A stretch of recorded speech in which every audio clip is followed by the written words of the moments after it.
Wow, it's a hot one. It is a hot one today. 109. Damn.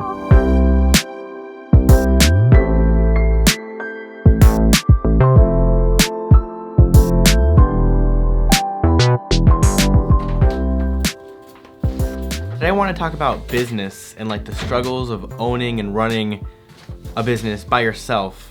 I've always been kind of oriented in the way of entrepreneurship and like doing something myself. I've always wanted to create my own thing. I haven't actually still have yet to have a real job.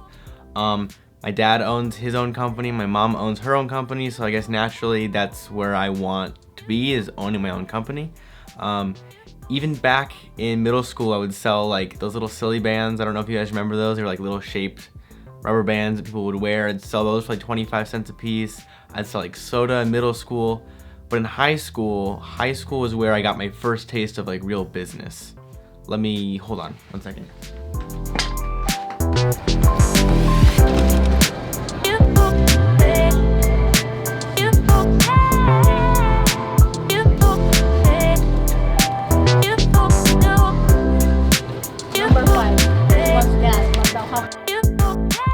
Now this candy, Haichu, it's important because, well, I made $1,000 selling this candy my freshman year of high school because I realized that there was a demand for this candy. Everyone was talking about it. It's not a new thing, but it was like kind of new to the area, I guess. And everybody wanted it, so I picked up on that and I went and bought bulk packs at Costco, brought them to school, and sold them for $1. I sold through that really quick, and I went and bought a fundraiser pack directly from Haichu and sold all that. I sold like 1,000 packs of it, and throughout that I had a bunch of friends who wanted to sell it too, so I sold them 10 packs for $8 and they would sell those 10 packs for $1 each and make their $2 in a day. I mean, they're just at school, they're not doing anything anyway, so them making a couple bucks a day was worth it to them, I guess. Which I guess is, I feel like this is how drugs are sold. Like, I had a bunch of people under me, I don't know. But anyway, yeah, so I did that and it worked out really well. I was making a decent amount of money. I was making like 30% or something, so maybe I made like 300 or 400 bucks throughout like the first semester of my first year of high school.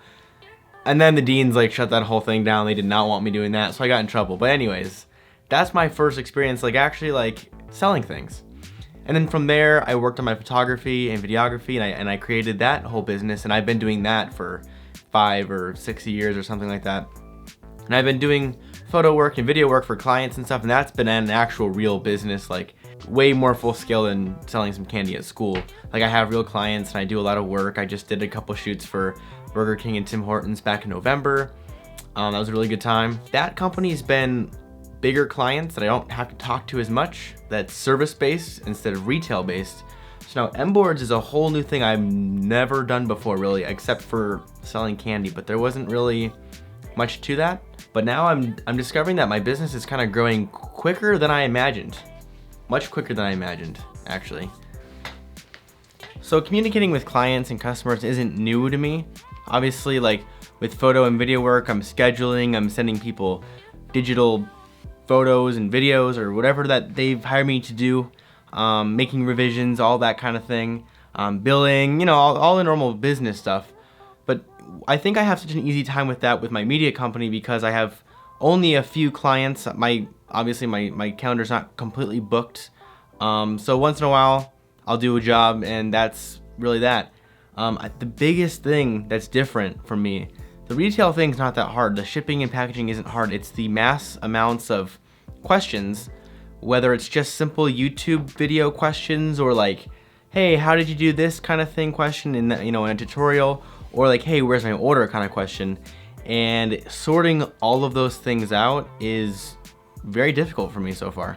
Okay, so I think I've discovered my big problem as far as communicating with my customers is the fact that I have kind of too many platforms for communication open. Like, I will get people tweeting me, sending me messages on Instagram, asking me general how to build electric skateboard questions, and I get so many of those every day that it drowns out the really important questions, which is like, hey, when's my order expected to arrive, or something like that. People asking for updates. Those are the important questions, and the random questions just drown all of that out. Like if I happen to miss like, hey, what wheels do you recommend question. If I just happen to miss that, that's not really a big deal. But if I miss, when can I expect my delivery, that's kind of a big deal. So my plan is to obviously check in on Instagram and Twitter as much as I possibly can. But I think my plan is I'm gonna get rid of the text line as the main thing of communication, maybe general questions there. But I need to come up with figure out what company will do it, but a ticketing system as far as emails go, like a formal reach out for support, get a real ticket number, and then it all like pools somewhere in a main messaging system, so I can like go through it and make sure like the real questions are all in one place, and then like the general random questions are in another place. That's what the goal is. I have to figure out that part of it. I've never done this before, so kind of learning as I go, and I want to document all the things I'm experiencing and all that on this channel. So expect more videos like this because I want to fill everybody in on how business is going. So yeah, that's my next thing, is definitely upping communication, because I know that it has not been right, hasn't been up to the standard I want to have it at. So I just got to come up with the best system possible, and I'm working on that now. So again, if I missed any kind of messages from you, I do care, and I'm not ignoring you, I promise. I just have to sort everything out. It's just like a lot to go through. I never really expected like to get 100 messages in a day, and then I can't even, because it's not just simply replying back. If it's a real question, I have to go look into an order, look at a couple tracking numbers. It takes a few minutes per message, and when you get 100 times 3 or 4 minutes, I get more than I can send out in a day. So anyways, that's the plan. Hope that makes sense. And yeah. On a different note, I kind of wanted to show what the office is looking like right now. I got this big, huge shelf unit to start putting more supplies on. Right now, my shelves are totally empty. I have like $7,000 worth of electric skateboard parts on their way, so these shelves will be totally full in hopefully less than a week. That's what my supplier keeps telling me, but we will see. New thing here also.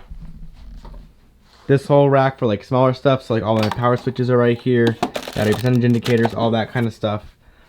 This is also pretty empty, still waiting on that shipment, which will fill a lot of this in too.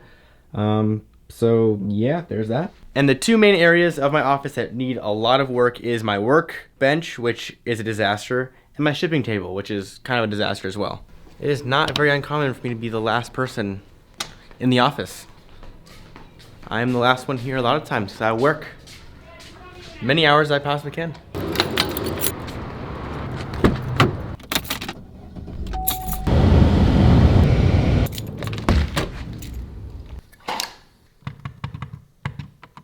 Alright, so pretty solid work day. I've kind of figured out a couple goals I need to achieve, filled some orders, shot a video, which I haven't. I really need to start being more serious about making videos because they are really important and kind of keeps everybody up to date on what I'm doing. So one thing I do want to throw around an idea is, well, Instagram TV just came out like yesterday or 2 days ago, and I want to start making small, short electric skateboard tutorials on my MBoards channel. So if you haven't already followed the MBoards Instagram, you should, because videos and content will appear there. I'm also going to start reformatting a lot of my vlogs to fit that vertical video on my personal Instagram. So if you're not following me there, you should also be. And don't worry, videos and content will never stop being put on YouTube unless YouTube collapses altogether, which it shouldn't. This vlog has kind of been a vlog, kind of been an update video. They're usually a lot more fun than this. They're not so informative and talky, but So I guess this is the vlog that it's going to introduce more of the vlogs, following me around, figuring out how to run a company by myself for now until maybe more people get on board and all that. But yeah, so just expect more videos like this, keeping everyone up to date on the process of creating a company, making YouTube content, making content in general, just creativity in general. That's kind of my overall vibe on this channel that I want. I know electric skateboards has been like a huge part of it, but in reality it's more creativity, creating something new. And yeah, I'm excited. I hope you guys are. I hope if you guys aren't subscribed already, I mean, it's free, so there's that. All right, I got some work to do. I will see you guys in the next one. So have a quality day. Alrighty.